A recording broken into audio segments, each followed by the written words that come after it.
So there are some points that I want to mention. Something there about notations. This is talked in the book. I want to talk about that as well. So if you have y equals to f of x, in different books, they use different notations to denote the derivative. I just want you to know about them. So if you have this situation, if I want to ask about the derivative, I can ask you to calculate y prime. I can also ask you to calculate f prime of x. Yes? These are the two notations that we use. And sometimes you see this notation, especially in your book. This is an advanced notation. It is possible. So this capital D stands for derivative, and then you have your function in front. So if you see this in the book, that means the derivative. Yes? So these are the symbols. And there is a little bit a strange notation, which is very useful, at least. So this is the Leibniz notation. Yes? Notation. So this also means the same thing. So this means derivative. And why they emphasize it in a little bit complicated way, let me just explain it a little bit for you. So for example, do you remember what was the derivative of x squared? If I, for example, here I can ask you what is the derivative of y. What is the answer? Do you remember? 2x. 2x, yes, that's good. But now assume that I put a number here, 3x squared, and then I ask you what is the derivative. The derivative is 6x, yes? But now let me change this number 3 to not a number, but a parameter a, and I write x squared. Sometimes you see something like this. Of course, in mathematics, we always care about x because it's more popular for us. Yes, a seems to be a constant number. So if I ask you to calculate the derivative of this one, what is your answer, do you think? A times 2x. A times 2x. So a plays the role of the constant here.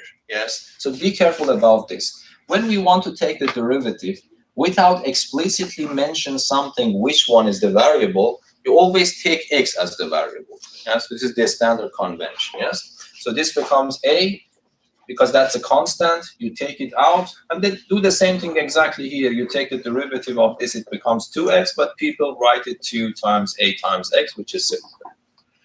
Okay, let me ask you one more question. If I have a squared, x squared, so what is the derivative of this function now? 2x squared x. Pardon? 2x squared x. Yes, exactly. So a is a constant because I told you that x is my variable. So any other letter inside the function is assumed to be a constant by this convention. So if a is a constant, a squared is also a constant. So this plays the role of a constant. So if I want to take the derivative, I don't do this anything. I don't do anything with that one. I just keep it.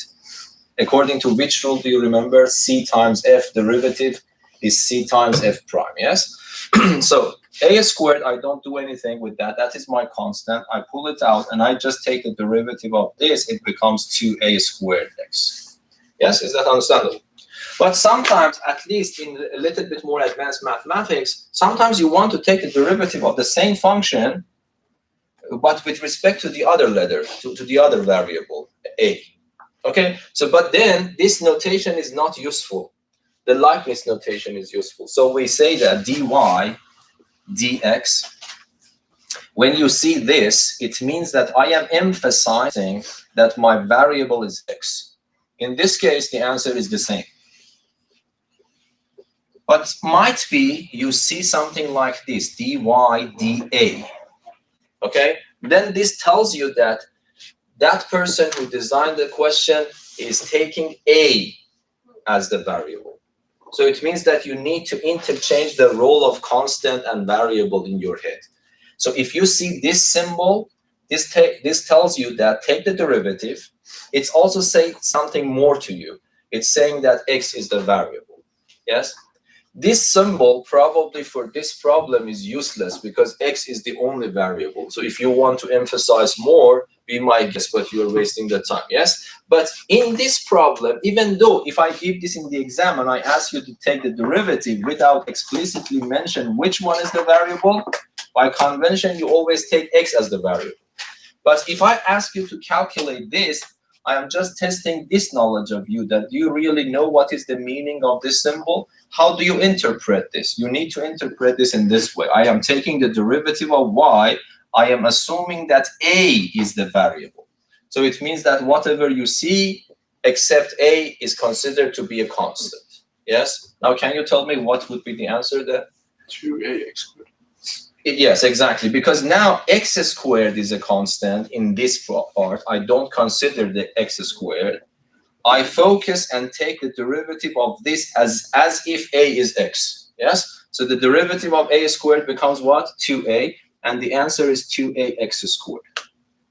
So you see that in this case, it is good to use the Leibniz notation if I want to emphasize that something else is the variable. But most of the time, don't worry about this. We usually use this symbol notation. But because these are mentioned in the book, I just want you to understand about them. These are just names. Any questions? Okay. There are some problems that I want to choose and solve for you here. Let me instead of giving example from my own, let me try to solve some of these problems. So Matematik, let me write it for someone if they don't know. Matematik, what is the name? Origo 3C, yes. Origo 3C. So this is this problem I want to solve. Only the second part. So 31, 35, page 94. And this is, let me solve only part B. Okay, so a function is given to you in this form. It's 3 square root of x plus 3 over square root of x. This function is given to you, and you are supposed to calculate y prime of 1.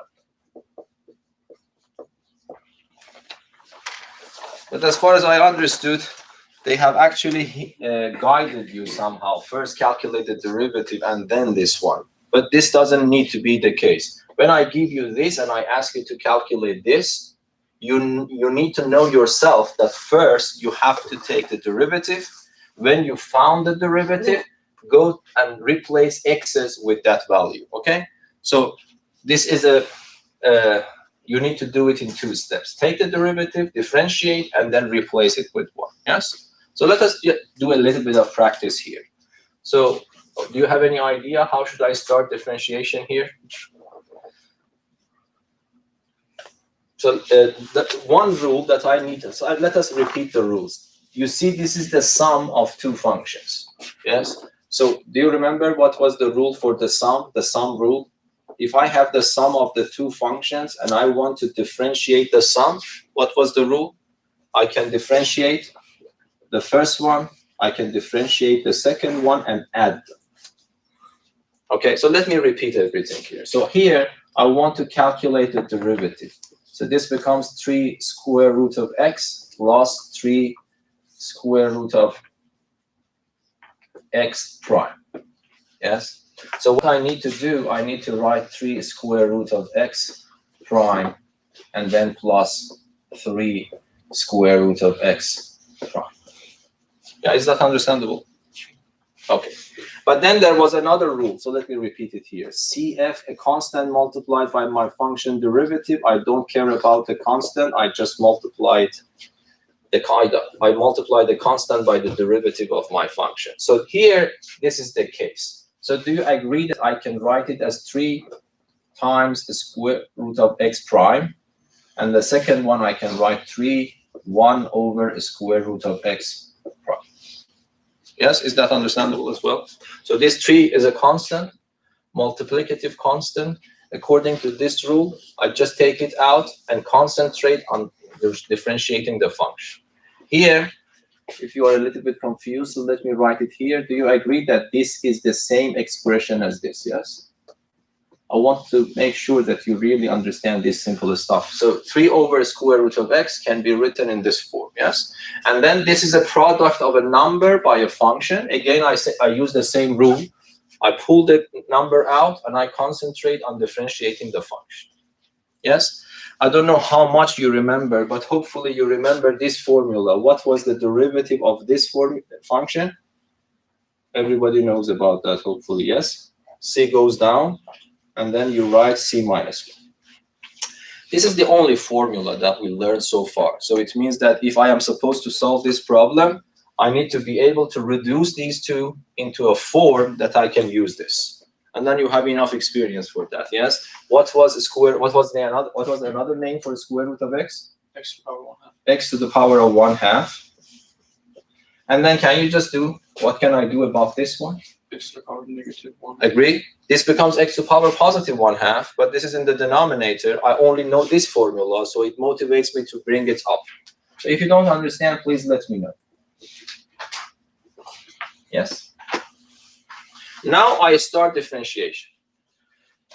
So some of you, the strategy that I used in the previous session was that first I reform this and then I start differentiating. That is better, but I just want to remind you about these rules. This is why I started it in this way. That's up to you how you want to use it.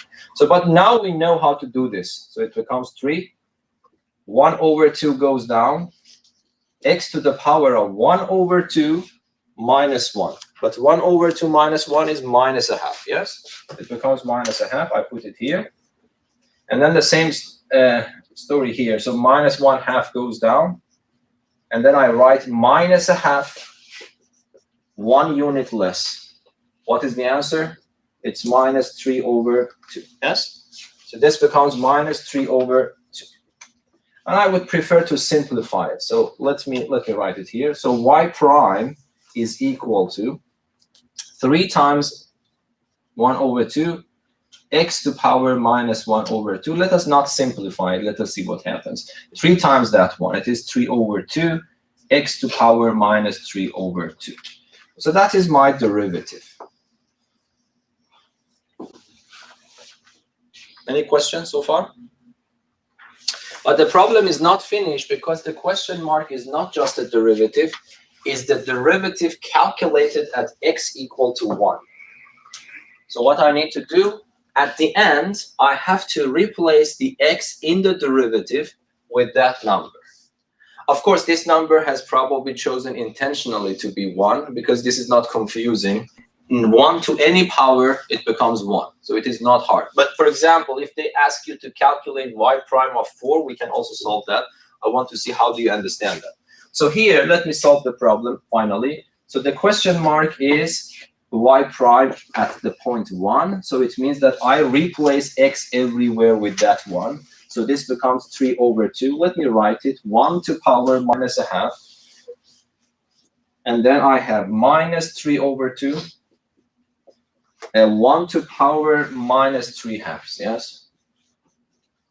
But now, can you help me? So what is this part? 1 to any power is 1, yes? 1 to any power is 1.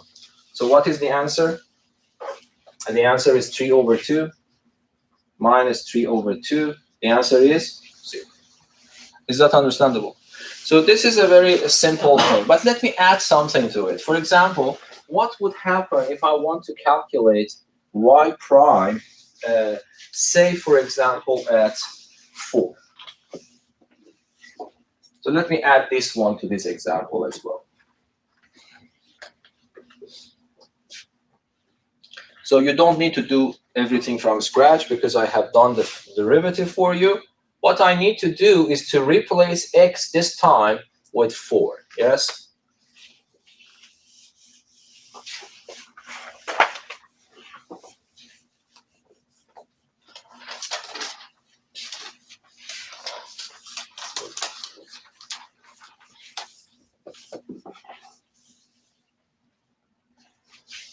So let us do it.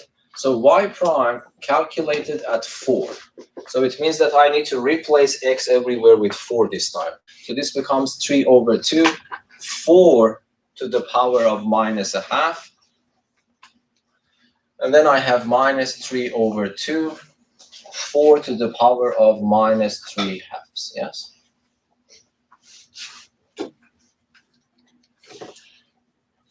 Okay, can you tell me how should I calculate, for example, this? 4 to power negative 1/2.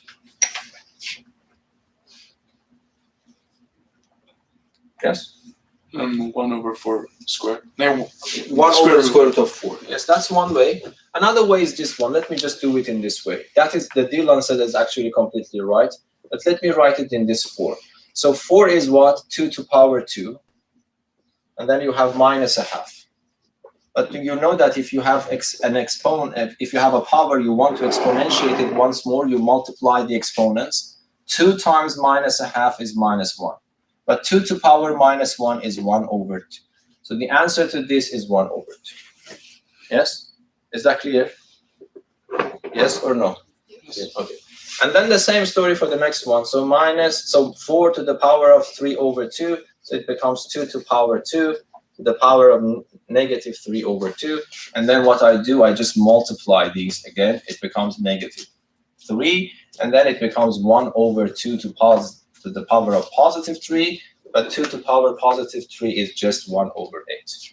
And then when the calculation is finished, I can just put them here. So it becomes 3 over 2. Instead of 4 to the power of negative 1/2, I can just simply put 1/2. Then I have minus 3 halves. And 4 to the power of this one is 1 over 8. And if I simplify that, 3 divided by 4 minus 3 divided by 16, yes? And what is the answer? It is 12. It's 9, yes? Am I right? So I multiplied this by 4. It becomes 16. It becomes 12. 12 minus 3 is 9. So it's 9 over 16. So that's the answer. So this is something. So you see, if the problem is going to be complicated, this is more or less not this part that is complicated. Again, the differentiation might be complicated. So you need to practice so that you really know how it goes. Okay. Now let me solve. This was level 1 problem actually in the book. Okay. So what I'm saying is that you need to practice a lot. So they consider this as a level 1 problem. And there is a level 2 problem that I want to solve for you. And that is problem. Any questions here?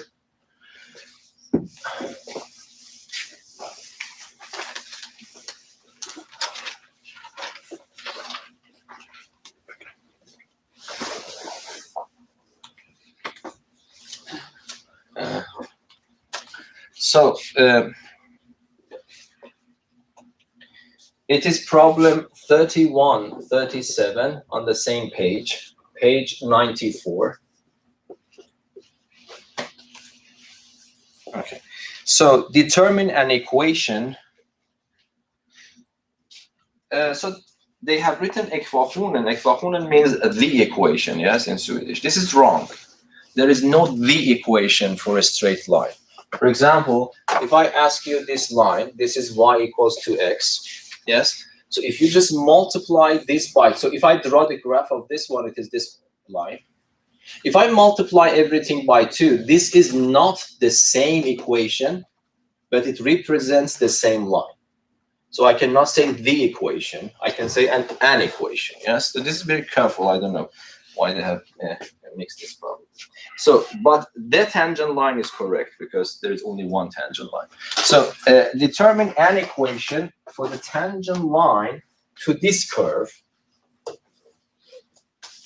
This would be probably our last problem here. Plus 1. You have a curve. You have a point 2 and 3 on the curve. And then you are supposed to find an equation for the tangent line to this graph at this point on the graph. First of all, do you agree with the book that this point is on the graph? How do you understand that this point is really on the graph? Because we don't have the graph, yes, and we don't have time to draw the graph. We don't need to. So how do you see that this is the correct point? This is the, yes. Replace x with 2, it becomes 3. Let us check, yes? If I put 2 instead of x, it becomes 2 divided by 2, 1. Remember that. 2 divided by 2, again, 1. 1, 1, 1, it is 3. So that's correct. So in principle, if I want to make the problem a little bit harder, I didn't need to give you 3. You can find 3 yourself, if you remember from the first session. Okay, so anyway, I want to find an equation for the tangent line to the graph of this function at that point. So this point is called the point of tangency, if you remember. Yes? So what is the first step? Can you tell me? You know that if I want to find an equation for any line, this should be of this form. So it means that K is not clear yet, M is not clear yet. My duty is to find K, to find M. And the only thing that you learned this year, finding K value, relates to the notion of derivative. Yes? So what I need to do, can you just tell me? To refresh your memory, what is the first step? I want to find K value. What is the first step? Let me repeat this diagram. This is very, very important. This is picture. It is easy to remember it in your head. So if I have a curve, say y equals to f of x, and if I have a point on the curve with the x coordinate equal to a, and if I want to draw the tangent line here, so this is a simple picture. It's better to remember it. The K value is equal to the derivative of the function calculated at the x coordinate of the point of tangency. This point is the point of tangency. And something that you need to know about the point of tangency is that it lies on the tangent and on the graph simultaneously. So it means that the coordinates of the point of tangency not only satisfies the equation of the function, but also the equation of the tangent. Yes? These are the things that you need to know. So I think it's better to have this picture somewhere in your notebook. Okay, so this means that I want to find the K value, I have to calculate the derivative. But now let us see that. You have enough experience. Let us change this form into a form that I can use the formula in my table. So can you tell me, what should I write? How should I see x over 2? It's a fraction. I don't have any fraction in my table. But how should I see that? X over 2, yes? 1 over 2 times x. X, that's very good, yes. These are simple things, but if you don't pay attention to them, you will be in trouble. So another way of looking at this part is 1 over 2 multiplied by x. And then 2 over x. How do you see that? 2 times x to the power of negative 1. Yes. So you mean I bring, so this, first of all, 2 over x has another name. It is 2 times 1 over x. And then this one has another name. It is 2 times x to power negative 1. Yes? So hopefully this is not something hard for you. So this is a level 2 problem, but you see that this is very simple as well. Okay, now everything is ready. I can start a differentiation, yes? So the derivative is the derivative of this part plus the derivative of this part plus the derivative of this part. What is the derivative of this? What is that? What is the derivative? I know that you know, okay? If you want, I can answer to myself on your behalf, okay? What is the derivative of this? Babak, it is 1 over 2. Is that good? You just say something. It's 1 over 2. What is the derivative of this one? You need to be careful. Minus 1 goes down. Do you remember? Why did let me repeat it again. First of all, I wrote this separately in the table that the derivative of x is 1. And if you don't believe in that, you can use the formula because x is x to the 1.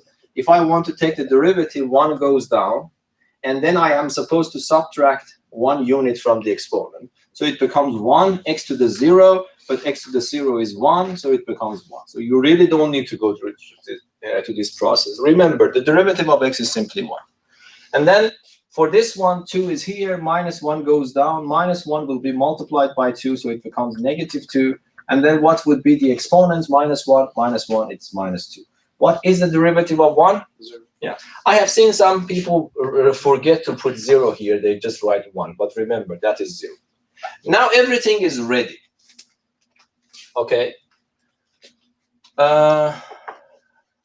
Okay, so because I want to calculate the k-value numerically exactly, it's better to simplify the function a little bit. So what happens? It means that the derivative is 1 over 2 minus 2 over x to the 2. I prefer to stop here because if that is only differentiation, that's okay if you stop here. But you see, I want to calculate the k-value. But the k-value is the derivative calculated at the x-coordinate of the point of tangency. The x-coordinate of the point of tangency is equal to what? Is equal to 2. So it means that the k-value that I am looking for is this number. And this is easy, but what we have learned so far. I just replace x with 2, yes? And then this becomes 1 over 2. Oh, that's a strange example. So it becomes 1 over 2 again, yes? So it becomes 0. Okay, so the k-value is 0. When the k-value is 0, it means that the tangent line should be horizontal, yes? So, okay, it doesn't matter, but the k-value is equal to 0. I would appreciate if we, at the end, can check the answer in the book so that I haven't made any mistakes. Okay, then what I need to do, I need to substitute 0 for k in the equation. Then what I get y equal to m, because k is 0, yes? And now, how should I determine the value of m? You need to remember, for finding m, you need to use the coordinates of the point of tangency. You need to replace them there. So there is no x that I need to replace it with 2, but there is a y that I have to replace it with 3. When I replace y with 3, I am done. I was looking for m, I got it, yes? So m is equal to 3. But what you need to write as the answer is y equals to kx, which is 0, plus m, which is 3. Yes, let me check the answer in the book. That's good, okay. So this is a level 2 problem here. And for some reason, there are some level 3 problems. I will come back to it, but I think if I start, it would be late. I will continue it next time. But everything, let me just mention it again. So I would really want you to, because the next lesson is quite complicated. So probably it will take 2 sessions to be able to teach it, if you want to learn it in a deep way, okay? So what I want to make sure that everything up to page 95 is covered. So you can just page the book from page 86 to 95. And if there are some exercises, you can do them. And please follow me on a school solve. I write every details on a school solve, which pages to read and which problems to solve, okay? Because I'm not following exactly the order in the book.